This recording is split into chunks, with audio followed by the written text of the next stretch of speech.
Can true crime dramas ever be anything other than tasteless? Is there any artistic merit to such projects, or does it only exist to entertain and break streaming records? Because over the last decade, the popularity of true crime has risen to a ridiculous extent, where every week a new drama or documentary is being released, all with the hopes of becoming the next bingeable hit. And as the popularity of the genre has grown, so has the criticisms, with many arguing that it's profiting off victims and glorifying tragedies. So today I want to explore it all. We'll look at the shows that have been deemed masterpieces and those that are anything but. We'll explore the internet culture surrounding the genre, the theories, the podcasts and the vlogs, and we'll pause for a bit to make jokes at Ryan Murphy's expense, all to try and answer one simple question. Because we know true crime is popular, we know for certain it's profitable, but is true crime right?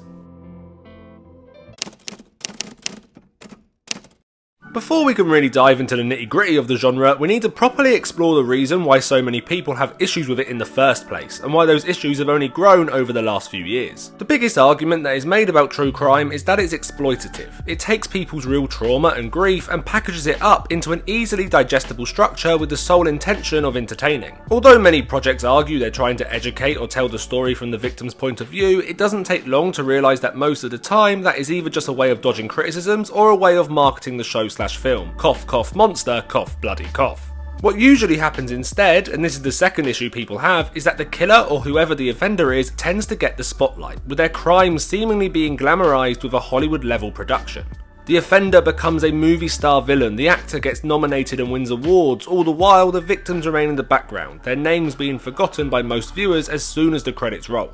And of course, there's the money. True crime is big business, and although it may be uncomfortable for some viewers to admit, money is the only reason anything big usually gets made. True crime, due to its popularity, is bankable, and that's why there's so many projects, dramas, films, documentaries, podcasts, YouTube videos, fucking TikToks being made. They bring in the viewers, they get people talking, all without having to create something completely from scratch. But then there's the other side. There's the argument that these cases are public knowledge and that art shouldn't be held back by a select group of people who ask for certain things not to be made. There's the argument that if we start saying some stories aren't allowed to be told, that would affect the entire industry, and suddenly no stories would be told in the fear of being sued by either the people involved or those close to the case/story.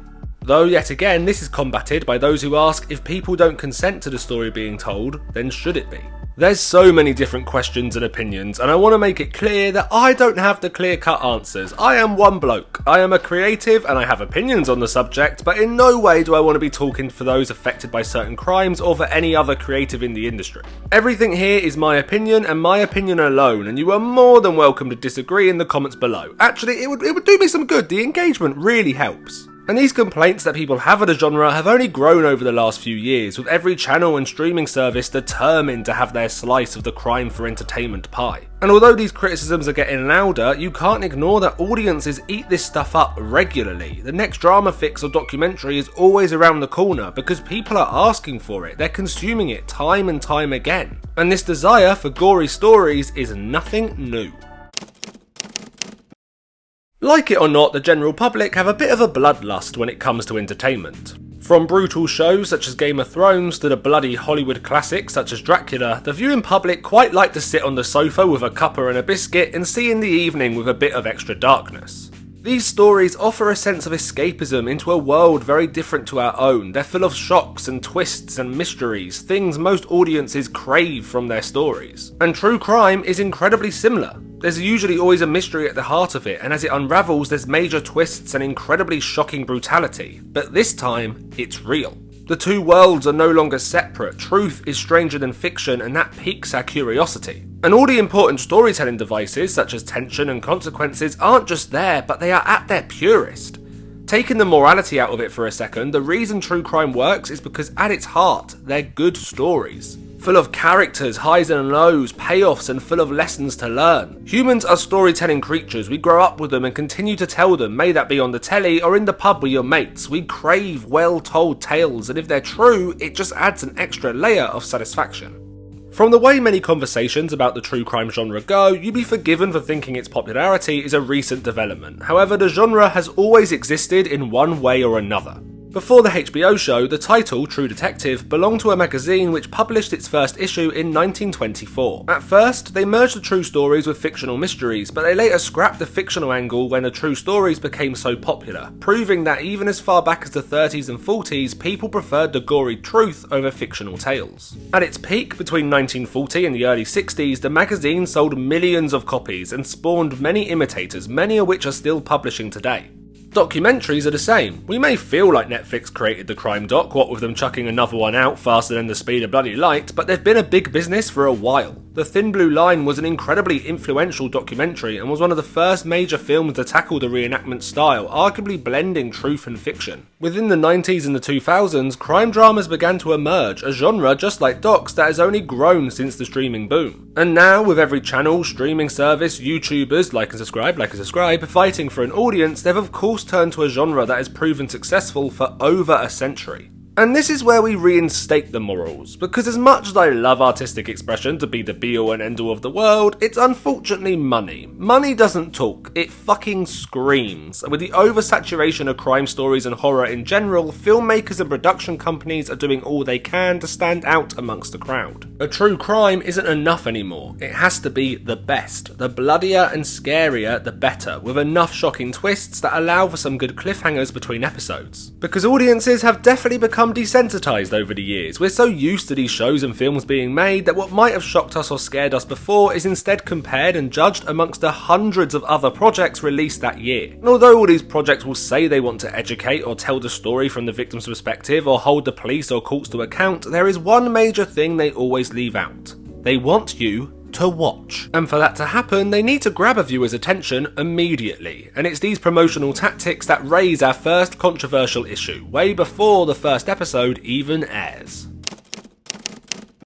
Don't judge a book by its cover, said the fucking moron, because everyone does. With so many options for viewers to pick, shows have to stand out immediately amongst the overcrowded market. There are 3 ways to do this that have proven to be successful. Make it loud, make it bold, and make it familiar. If you can capture all 3 of these in your title and poster, you're probably onto a winner. And most crime shows, especially the ones on streaming services, play into this masterfully. The images are usually incredibly striking, the titles more times than not feature the infamous killer or offender, allowing audiences to know exactly what the show's about before they've even pressed play. The issue with this is it does create a celebrity persona around these evil people. Their names and appearance are the draw. They're turned into the branding of the project, and it puts them into the spotlight instead of the victims whose names are unfortunately forgotten. And this level of fame is something that most of these offenders craved, and something that the media has constantly played into, with journalists often giving them a catchy, provocative nickname. The Ripper, the Night Stalker, the Acid Bath Killer.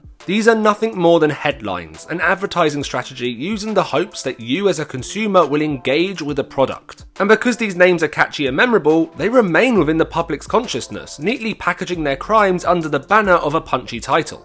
Sometimes a pseudonym isn't needed, with a killer's real name being infamous alone. I'm sure if you've clicked on this video, you aren't just aware of the names Ted Bundy or John Wayne Gacy, but you could probably speak about their crimes in detail. Their names sell the product is a success due to their names, and the cycle continues. Now, not all dramas follow this though, with the ITV drama about Peter Sutcliffe's crimes changing its name from The Ripper to The Long Shadow after the families of the victims spoke out. However, Netflix's 2020 documentary didn't give them the same courtesy.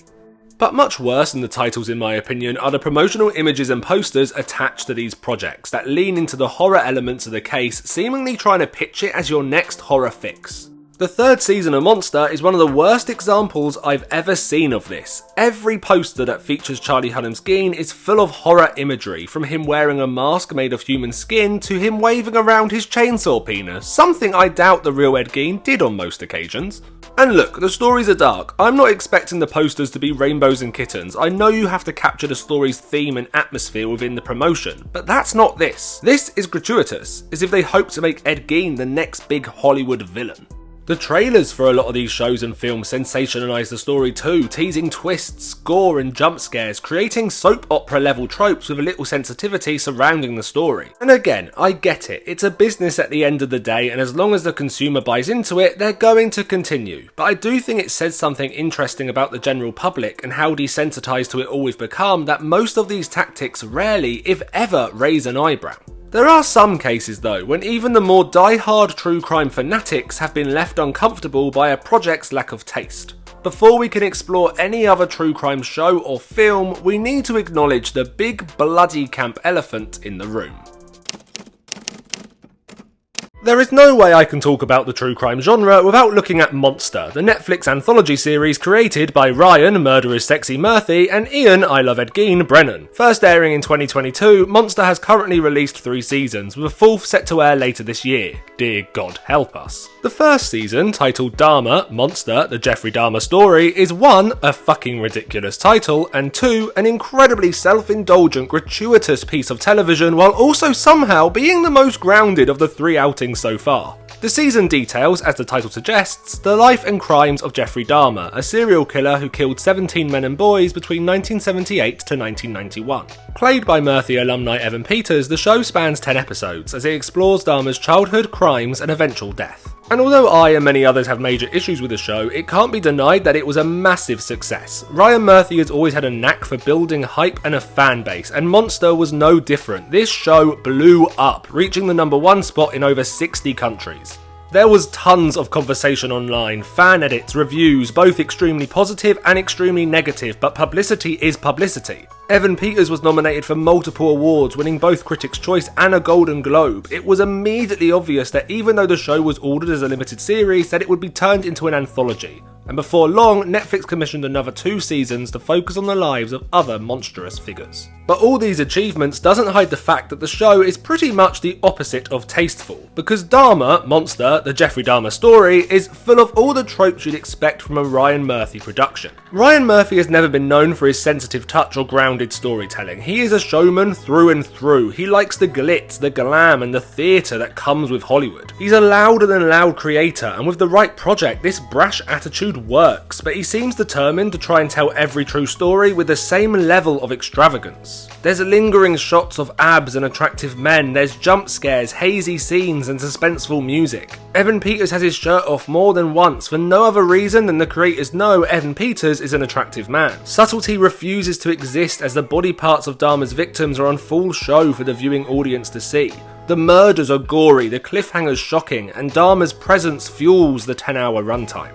And I think what really sums up just how tactless this show is that Monster Season 1 was nominated for a Critics' Choice Award for Best Horror Series. Not drama, not limited series, horror. To put that into perspective, the other shows nominated were Wednesday, Interview with the Vampire, Chucky, Evil, The Walking Dead, and What We Do in the Shadows. The Dahmer show sat amongst the supernatural, vampires and zombies, and yet, quite honestly, didn't feel out of place. I mean this in the most negative sense, but they earned that nomination. A great indication of this are the dramatised inaccuracies that plague the show. Now, there's always going to be artistic interpretation, and those that argue there shouldn't be have obviously never written a script before. It's impossible to get everything 100% factually accurate. Everything behind closed doors is unknown, and although it's up to a writer to try and capture what they think was said, they're never going to capture it perfectly. However, and this is a big shitting however, a writer shouldn't relish the opportunity to create tantalising fictional drama. Many of the scenes between Dahmer and his neighbour are entirely fictional, when in fact the real Glenda Cleveland lived in another apartment block entirely. The family of Tony Hughes spoke out about the series, saying that he never had a relationship with Jeffrey like what was depicted in episode 6. Although the police investigation was dreadful due to racism and homophobia, this is portrayed in a very over-sensationalised way, with the officers winning Police Officer of the Year even though there's no evidence of this taking place. There is so much in this show that is either completely fictional or manipulated in such a way that the true story gets lost within the writer's own imagination. And nearly all these fictionalised elements help to strengthen the horror tone. It doesn't feel like they've been added to tell the story in a clearer, more focused way, but instead to tell a better story altogether. And of course, the creators of the show said multiple times that they wanted to tell the story from the victim's perspective, but Dahmer is the lead. It's Evan Peters on all the posters and the marketing. It's him who was nominated and won awards. It's him who gets the flashbacks and at times is shown in an almost sympathetic light. And most importantly, it was Jeffrey Dahmer's name that trended online, not the victims. And yet this season is the better of the three, because season 1 at least seems to try and show the systematic failures and corruption of the police fueled by both racism and homophobia. It never quite captures the true anger, these moments are at times played far too melodramatically that the real rawness gets lost, but it's an attempt at something. Because the next 2 seasons, Ryan fucking Murphy's all over them. Season 2, focusing on the Menendez brothers, has all the tropes of a Ryan Murphy show turned up to 11 and force-fed acid. The homoerotica is all over the show, with monsters alluding to the brothers having a relationship, although no evidence of this has ever been found. The showrunners have argued that they put it in due to rumours and wanted to show multiple points of view throughout the runtime. But I'd argue that's 1, not a good enough reason, and 2, not the truth. Stop telling porkies, Ryan. Wanting to show different perspectives is one thing. Marketing your show through the sexual angle is another. The 2 brothers are constantly in tight little shorts. Every poster has them topless, and a lot of the series is shot like a glossy, over-sexed up advert. This season had the potential to really explore and say something meaningful about male on male abuse, and during the few moments where the show actually takes its subject matter seriously, it knocks it out of the park. The episode titled The Hurt Man is some of the strongest TV that Ryan Murphy has ever had his name to. Ian Brennan's script is incredibly written, stripping away all the stupid over-the-top mania to tell a really raw and painful story. The skills of the entire creative team are on full show, and it's kind of enraging to see them make this episode and then sandwich it between utter fucking nonsense. The Hurt Man felt brave, but the season itself is soap opera telly that feels no more complex or braver than most of Netflix's entertainment offerings. I also found Murphy's response to the family's criticisms incredibly crass, saying it was predictable at best and claiming the show was the best thing to happen for the Menendez brothers in 30 years, which, like, you know, blow your own horn if you want to, but there's no need to suck it off. However, it was really season 3 that showed just how utterly careless this show is determined to be. I'll keep this short because I've covered the Ed Gein love letter before on the channel, check that out afterwards for a 45-minute descent into madness. But season 3 takes so many liberties, taking pinches of truth and turning the story into a full-blown horror fest. First of all, it was released in October, which I promised you was no accident. This was to be Netflix's big Halloween hit, and in fairness, it was. The show explores how Ed Gein influenced some of pop culture's biggest hits, from Psycho, Texas Chainsaw Massacre, and Silence of the Lambs. However, the show doesn't really know what it's trying to say about this, and instead finds joy in recreating horror scene after horror scene while seemingly judging other creatives for daring to come up with an original story. The show compares Ed Gein's crimes to Anthony Perkins' sexuality. The show completely makes up a sexual relationship between Gein and one of his victims. The show ends with, and I shit you not, Ed Gein dancing down a hallway as he's welcomed into serial killer heaven. Every time you think it can't do anything worse, that it can't get any more batshit, Monster Ed Gein proves you wrong, offering up some of the strangest and most deluded creative decisions I have ever seen. This season was, without a doubt, the worst show I watched last year, and I haven't even mentioned Charlie Hunnam's Michael Jackson voice. Well, I can prove it. And people think he should win the Emmy. And the worst part, there's a great season of telly to be made here. A show that explores the public's fascination with true crime through the lens of how real cases help inspire Hollywood stories is great. But Ryan Murphy, a man who has used serial killers throughout his career for horror spooks, is not a name that should be connected with the show. And the show itself can't be trying to outdo those films by making its lead a rival horror villain. And I feel this way about the entire Monster show. Each season is so obsessed with the gory, shocking details of the crimes itself that it forgets to say anything meaningful. A show that explores police failure and homophobia told with a backdrop of the Dahmer case should be powerful. A show that explores how journalists and the media play a role in creating victims, perpetrators and narratives within the eyes of the public is how I would have tackled something as sensitive as the Menendez case. And using Ed Gein's crimes as a way of exploring the creative industry's desire for blood and guts is a ballsy idea that could have worked if it was made to feel real. You need to have a reason why you want to tell a story, not just a desire to recreate it. But Monster isn't the only project that has taken a true crime story and turned it into a horror flick. Although this next one isn't pretending to be an exact true story, I think it's worth exploring due to it being the absolute definition of exploitative. If you haven't seen The Haunting of Sharon Tate, congratulations, you're winning at life! The 2019 film takes the infamous Tate murders and uses them to make a schlocky slasher flick that seems determined to be both as insulting towards the victims as possible and just genuinely dreadful. The Manson murders have been the subject of many creative projects, including films, TV shows, documentaries and podcasts, as well as many essays exploring the social impact the crimes had on America at the time. Many have described the crimes as a sudden end to the 60s, where the happy freeness of the time was suddenly replaced with a darker, more psychosexual society. Due to the violent nature of the killings, there was a huge spike into what they called satanic panic, and it really was seen at the time as the end of the Hollywood dream. And this isn't me now trying to sensationalise it, by the way, these are direct quotes from things that have been written about the Tate murders. The Haunting of Sharon Tate opens with a fictional interview where Tate describes to a journalist a nightmare she's recently had, where both her and her friend are murdered. This sets up the main plot of the film, where Sharon Tate is having psychic premonitions about her own death, while all her friends believe she's just acting insane because she's pregnant. The film seems to relish in these moments, showing us them in as much bloody detail as possible. The film also adores throwing in countless horror tropes, including 3 jump scares of Charles Manson, one where he appears in the mirror. At one moment when running a bath, the water turns to blood, the tape recorder turns on by itself and plays Charles Manson music. Take away the true story for a moment, it's just a bad film, chock-a-block with the crappy acting of a B-movie. The dialogue is exposition overload, with constant scenes of characters talking about fate and destiny and life's greater plan, constantly winking at the audience that these people are going to die soon. The Haunting of Sharon Tate also decides to turn 2 of the victims into antagonists, calling them the squatters from hell in one scene and constantly blaming them for inviting the Manson family to the house. It's an attempt at manufacturing drama while shitting over the memory of 2 real people. The last half an hour of the film recreates the murders, however this time Tate and her friends survive, fighting back against the intruders and killing them in self-defense. As the sun rises, they all start leaving the house, but in one final twist, Sharon returns to the home to find the bodies of her and her friends. It was all a dream, they are dead and they are now ghosts. They all walk off into the sunset, Sharon holding the baby that she never gave birth to in her arms. Fucking hell. Saying that out loud is insane. That's insane. It's insane.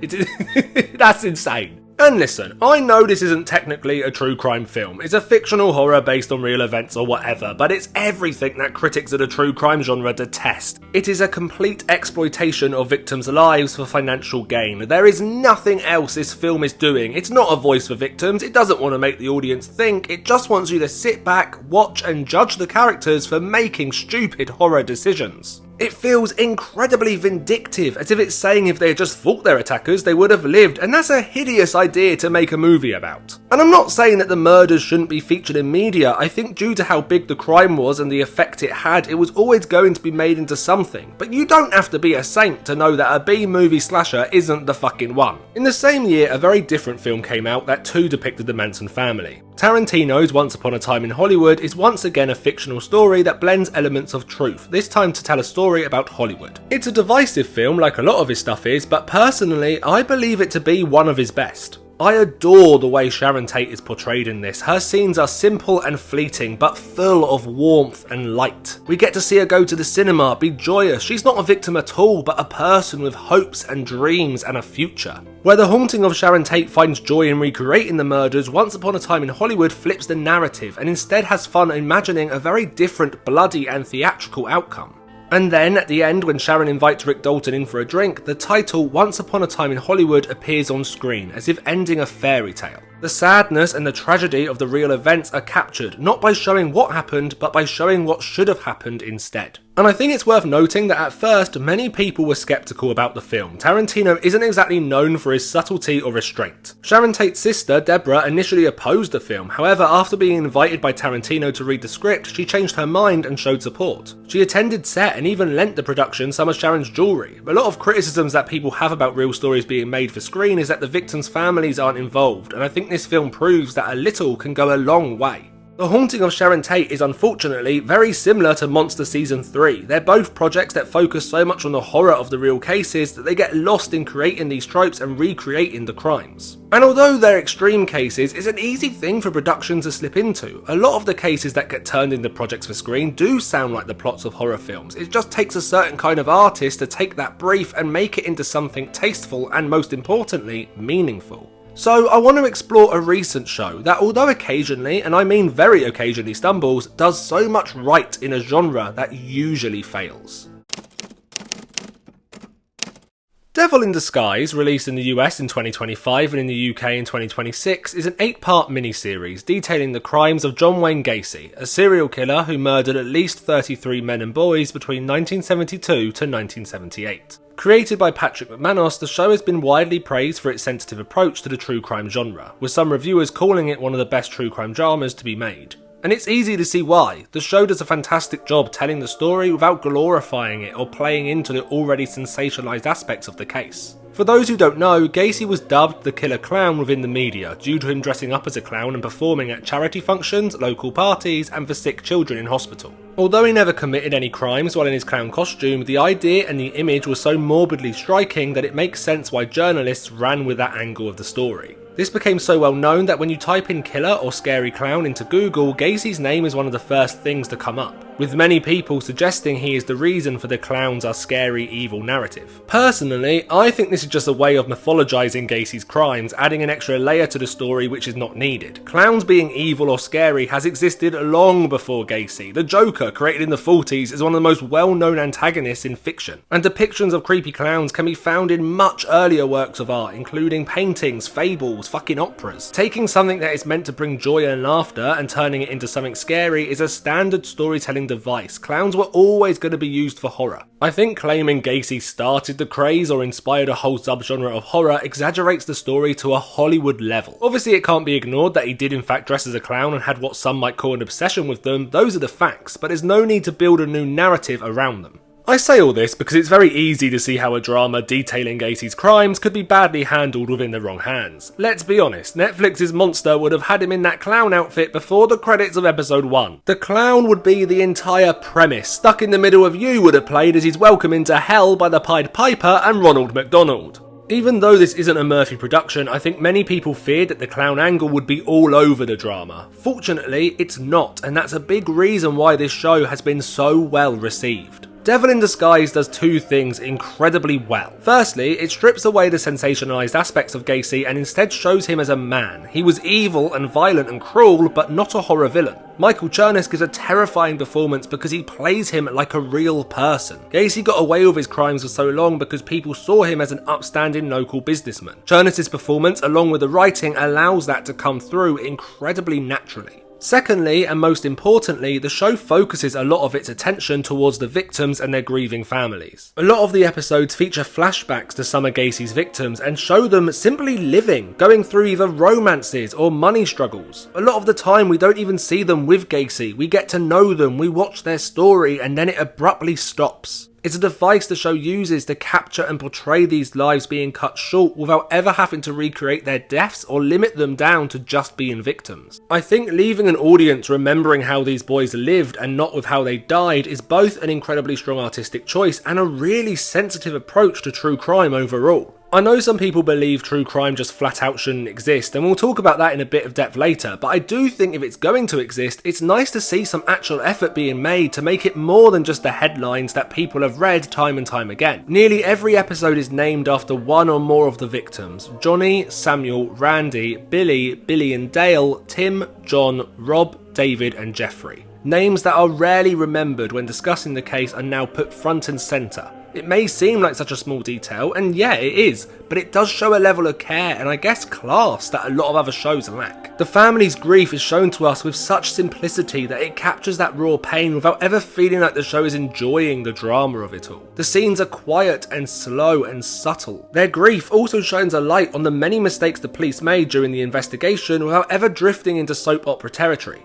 The detectives and the lawyers feel like real people. Their guilt, morality, drive to solve the case is constantly present in every scene. They don't feel like caricatures. And the show balances its arguments incredibly carefully. The police never feel full out evil, but they are also never fully redeemed either, with their mistakes they made and the hurt they caused the family still lingering at the end. Devil in Disguise constantly surprised me, and this is due to how much care was taken during the production.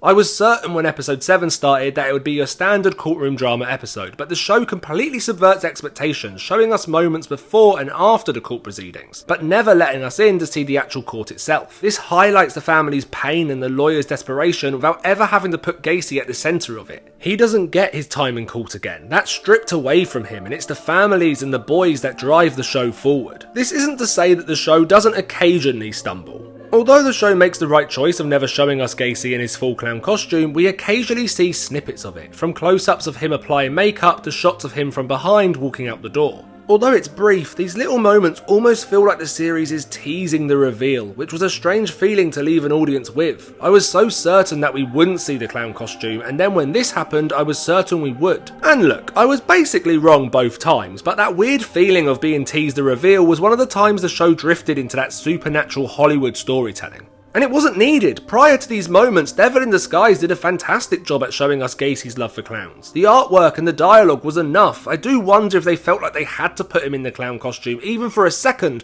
because that's what the viewing public would expect. I just wish they were brave enough to cut it completely.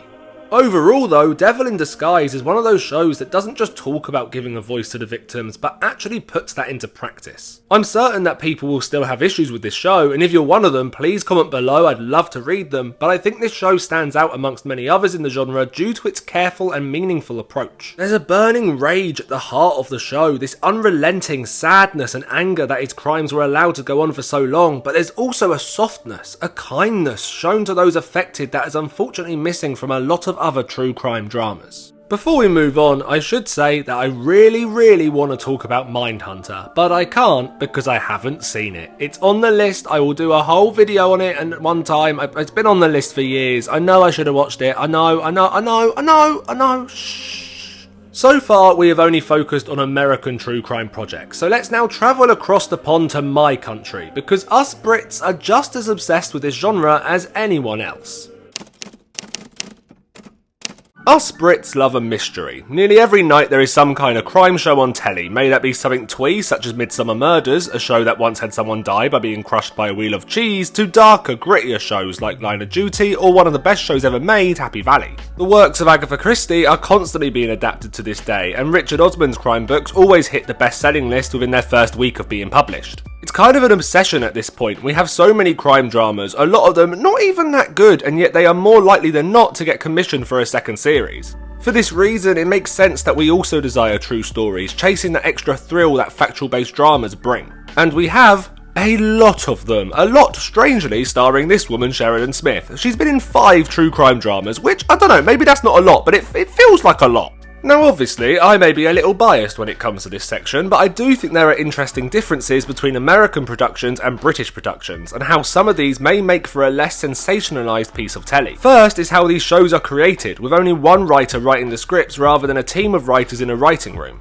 Writing rooms are much rarer in the UK, with most of our big shows, may that be drama, comedy, whatever, being written by one singular writer or occasionally a writing duo. Every show I'm going to mention in this section was written by one person, compared to the Monster season, which had 6 credited writers, Devil in Disguise, which had 7, The Act, which again had 6, and shows like Candy, which had 5. And I'm not saying this is a bad thing, I'm not shitting on writers' rooms. More writers being employed is a good thing, believe it or not, but I do think that true crime comes down to intention. Why the creators are making the show and what they're hoping to say or achieve from it. More voices and creative minds means it's no longer a singular vision, which could potentially, not always, lead to a show feeling less concise. Which brings me to the second biggest difference, which is episode count. Americans have always loved a longer season of telly. If you take some of their biggest sitcoms, such as Friends or Seinfeld, they used to have at least 20 episodes a season, where the UK's biggest sitcoms, such as Only Fools and Horses, have either 7 or 8, including the Christmas special. This extended episode count carries over to dramas. Only one of the shows I'm going to talk about has over 4 episodes, where most American-produced crime dramas beat this easily. Personally, and it depends on the case, but I do believe that a shorter episode count usually works in a factual drama's favour. With less time to fill, the creators need to stick closer to the facts and can't afford to embellish or create too many extra plot lines. It's why I think a lot of shows rely on showing the violence in detail, because take it out and suddenly the runtime is cut drastically. One drama that refused to linger on violence was I Fought the Law, a 4-part ITV drama written by Jamie Critchen and starring, you guessed it, Sheridan Smith. It tells the story of Anne Ming's fight to have the double jeopardy law overturned. Her daughter, Julie Hogg, was murdered in 1989 and her killer originally walked free after being found not guilty at trial. New evidence came to light proving he was the offender, however the court could not try him as the double jeopardy law means you cannot be tried for the same crime twice, a law that still remains in other countries such as America. Anne Ming's fight eventually overturned that 800-year-old law and Julie Hogg's killer was sentenced to life in prison in 2006. The drama details these events beautifully, with the entire show being told from Anne's perspective. The murder is never shown on screen, the violence is spoken about but never reenacted, and the moment where she finds her daughter's body hidden in the bathroom is captured with so much sensitivity. It's not done for shocks or manufactured drama, there's a rawness about it. This drama wasn't created to give viewers their true crime fix, instead it's there to educate the audience on one woman's fight for justice. It's also worth noting that Anne Ming had a big part in bringing the show to life, working closely with the production team and even appearing in it herself at the end. It's one of the only shows I've left knowing and remembering the victims' and families' names and forgetting the killers entirely. Another show that takes a slightly different approach is Until I Kill You, first airing in the UK in November 2024. The series details Delia Obama's relationship and attempted murder by serial killer John Sweeney. The show once again is only 4 parts and is told from the perspective of Delia. Although Sweeney's other crimes are mentioned, we never see them on screen, something that many other shows would have focused on in a flashback or two. Again, this is probably down to only being 4 episodes long, there's no need to jump back and give John Sweeney more screen time. Although the violence against Delia is shown on screen, it feels less gratuitous when you know that she, like Anne Ming, worked closely with production, with the show itself being based on her autobiography. And again, the show doesn't focus on the serial killer angle, instead telling a story about how women are constantly let down by the system that is apparently there to protect them. The whole from the victim's perspective isn't just a marketing tool, it's baked into the entire identity of the show. But this isn't to say we haven't had our fair share of controversies when it comes to the true crime genre. We have had not one, but 2 recent-ish shows that have cast well-known comedians as the offender, leading to much conversation around the ethics of the genre. The first was 4 Lives, a 3-part drama that told the story of Anthony Walgate, Gabriel Cavari, Daniel Whitworth and Jack Taylor, who were murdered by Stephen Port between 2014 and 2015. Stephen Merchant, co-creator of The Office as well as many other comedies, plays Port, and as soon as his casting was announced, people were sceptical. Although there definitely would have been some who doubted Merchant's talent, I don't believe this was the main cause of concern. Stephen Merchant has proved himself as a talented actor many times before. Instead, I think people were worried about the stunt casting of it, concerned that the headline "comedian plays killer" would overshadow the actual story of the drama itself. Personally, I think Stephen Merchant did a good job, and the show itself did an even better job at making sure Stephen Port wasn't in the spotlight, instead focusing heavily on the victims and how the justice system failed them over and over again. That being said, it's unfortunately not a drama I would recommend, and this brings us to an interesting anomaly within true crime. Because even if a show does everything right, even if it gives a voice to the victims and tells the story in the most sensitive way, it still needs to be, and this may come across like a shit thing to say, entertaining to a degree.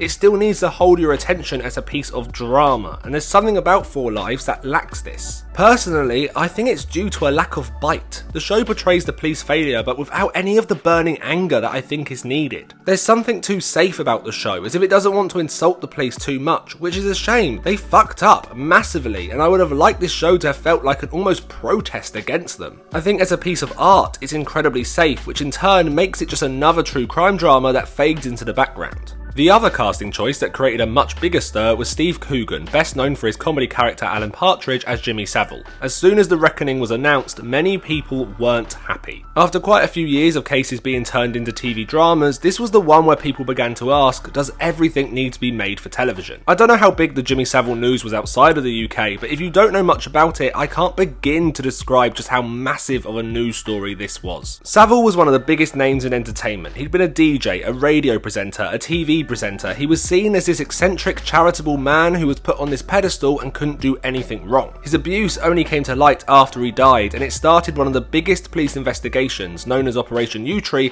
that led to the convictions of other media personalities. It is without a doubt one of those news stories and scandals that will stay in the public's memory for a very, very long time. And due to how massive this news story was, many people struggled to see what a drama based on the events would accomplish. Nearly everything was detailed, documentaries were everywhere, and the scandal of how he was allowed to get away with his crimes for so long was constantly front page news. And while I think this is a fair worry, I think this point can be said for a lot of true crime dramas, and again that's why I go on about a writer's intentions. What are you saying or exploring using the case? The issue I believe The Reckoning faced was for a British audience, there was nothing new to learn or get angry about. This wasn't showing the police and institutions in a bad light because there wasn't scrutiny already, because there was. I would argue the drama doesn't scrutinise them enough because nothing really came or changed after the drama aired. You also have the controversy surrounding the broadcaster itself. The Reckoning aired on the BBC, an organisation that Savile worked for, and ultimately ignored allegations against him and covered up some of his crimes. Now it should be said, because there was confusion about this at the time, that the BBC was the broadcaster of the show but not the producers. The show was actually made by ITV Studios.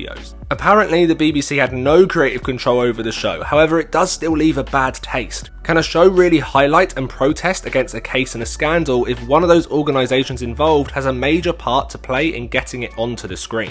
And this isn't to say it's not a well-made piece of drama. It is beautifully written, the acting is superb, it's menacing and screen-crawling and heartbreakingly sad, but for many viewers they wondered, was that enough? Is that a reason to tell a story like this? And this got me wondering. We hear a lot about true crime just being exploitative and using people's pain and trauma for entertainment, but can it be more? Can true crime actually be impactful?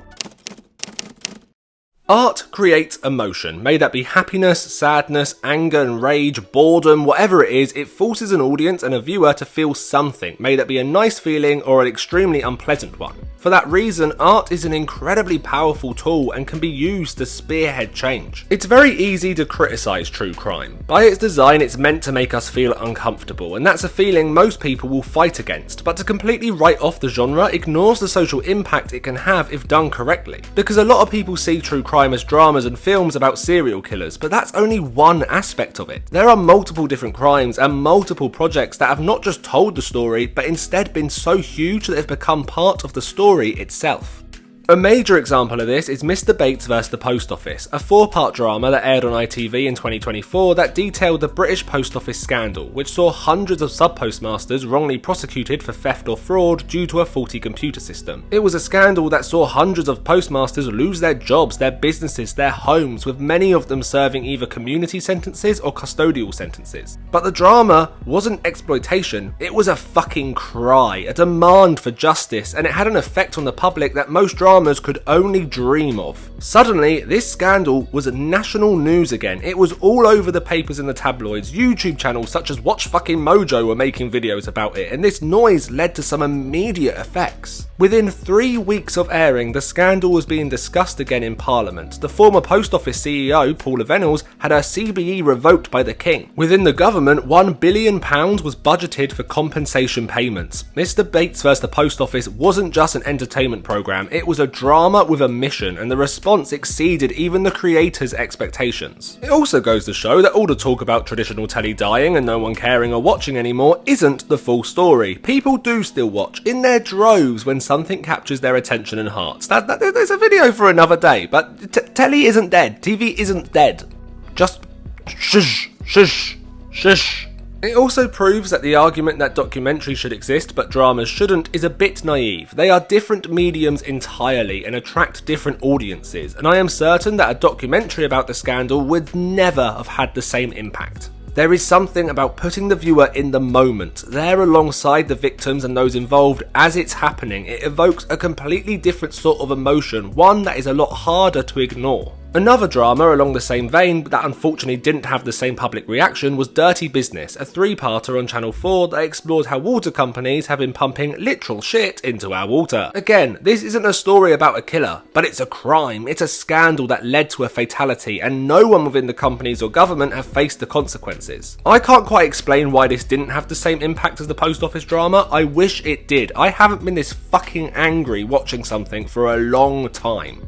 And most recently, there's Believe Me, that was dropped this month on ITVX, detailing the victim's fight for justice against sexual predator John Warboys, a black cab driver who assaulted his passengers. Unlike the previous two mentioned, this fits more into the public's usual definition of a true crime drama. However, I believe it should be the blueprint going forward. The amount of sensitivity and care that has been put into the scripts makes sure that the victims aren't just heard, but also they're not just victims, they're more than that. They're people with lives and loves and stories of their own.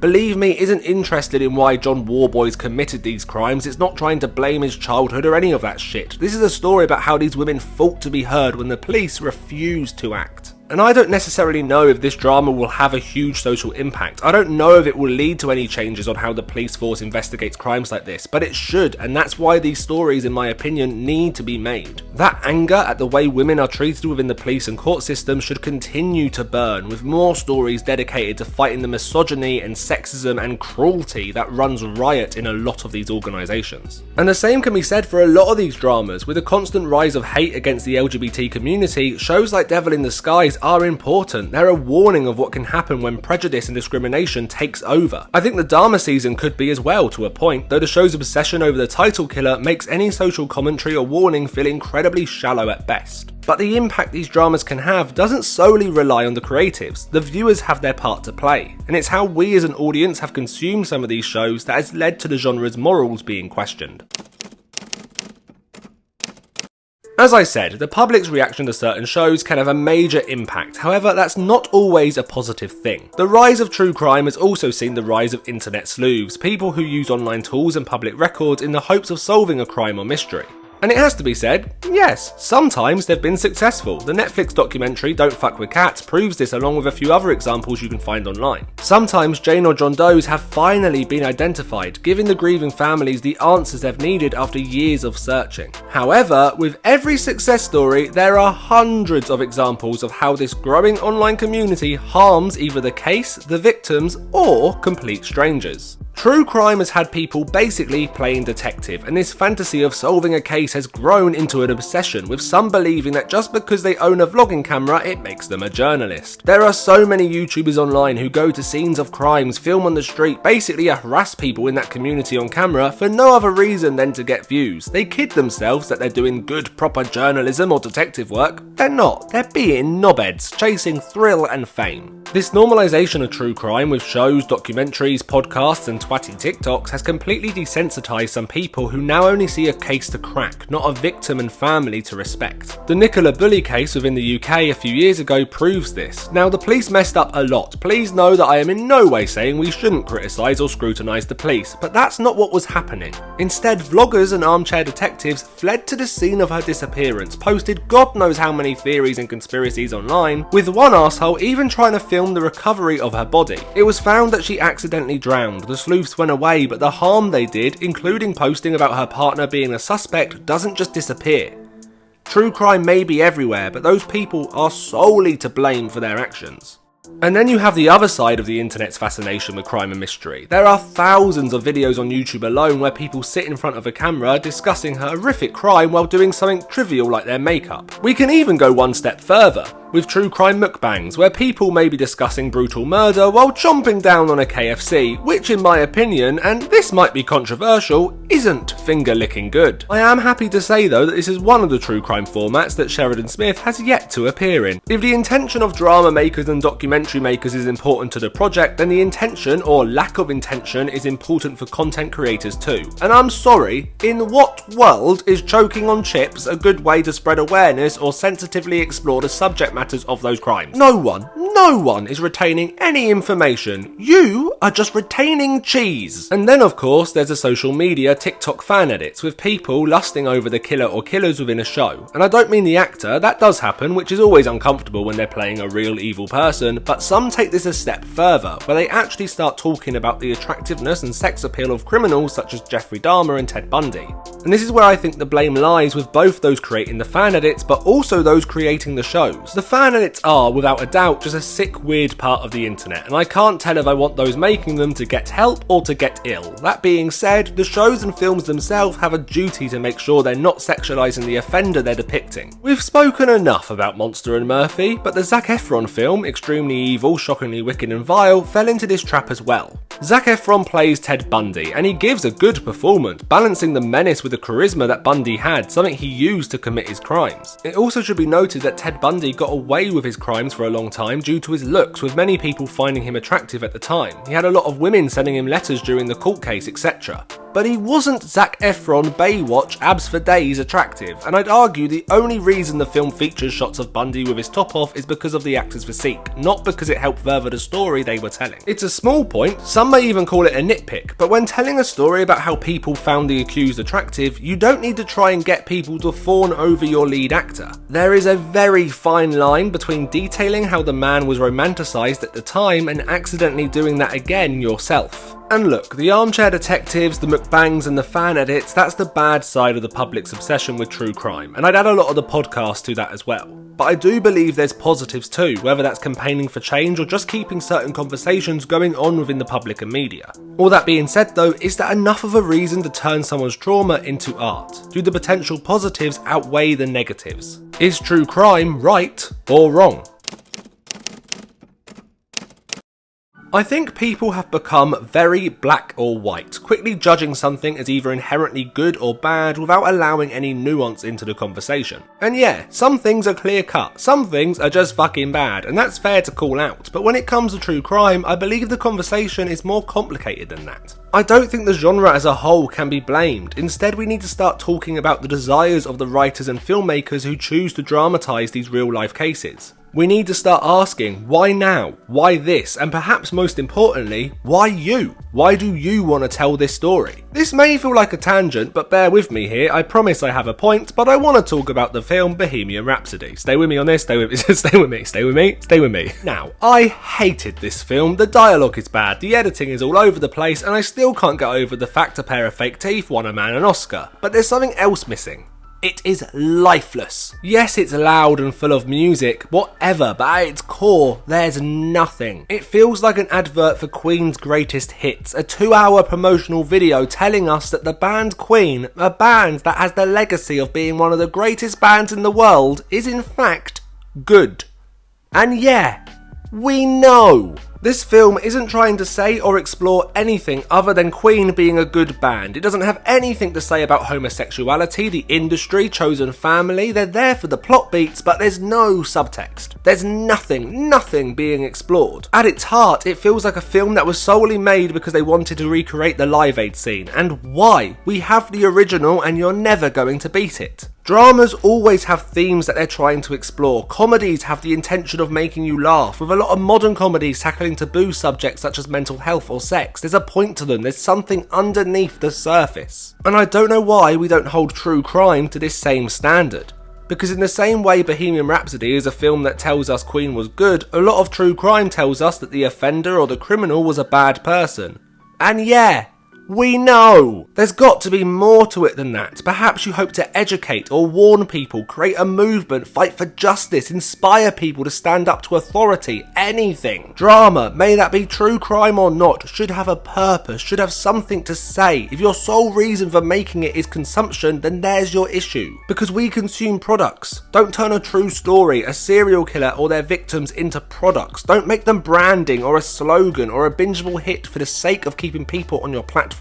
We haven't spoken about Murphy's other crime show, American Crime Story, but that first season that explores the O.J. Simpson trial is a well-made piece of drama that has something at its core. The O.J. Simpson case became a media circus, and the show depicts what happens when a criminal case becomes public entertainment. The show has this vibe of almost a soap opera, and that's quite clever, because that's what people turned the case into. It also explores racial tensions, how racism and misogyny can have such an effect on everything that still feels relevant, definitely in Hollywood, and how celebrity status and the glitz and glamour can cover up so much darkness. There felt like there was a purpose to it, more than just recreating those now iconic news images that everyone already knows. So no, I don't think true crime is wrong or completely without morals. I'd be a hypocrite if I did. There's two cases I want to make into something. First being the George Davis is Innocent campaign, I want to make that into a theatre show and a drama, but there's a reason. I have a reason for wanting to tell this story. Firstly, my mum grew up on the estate when it happened. Secondly, it's part of East London history that I don't want to be forgotten, a story full of working class people fighting a system that holds them back. And thirdly, it's a story full of twists and turns, but at its core, it's about the power of protest, something that feels incredibly relevant in today's climate. Second case is Operation Anagram, a police operation that was set up to find more victims of Peter Tobin. Tobin moved over 60 times in his life, went by 40 different names and had 30 different SIM cards. cards. It's long been suspected that he committed many crimes. I think a drama exploring this investigation with a sole mission of potentially bringing closure to families of missing people could be incredibly powerful. Now, some of you watching will disagree with those. You may think, no, that shouldn't be made, and that's fine. I think the morality of true crime is almost a sliding scale for each person.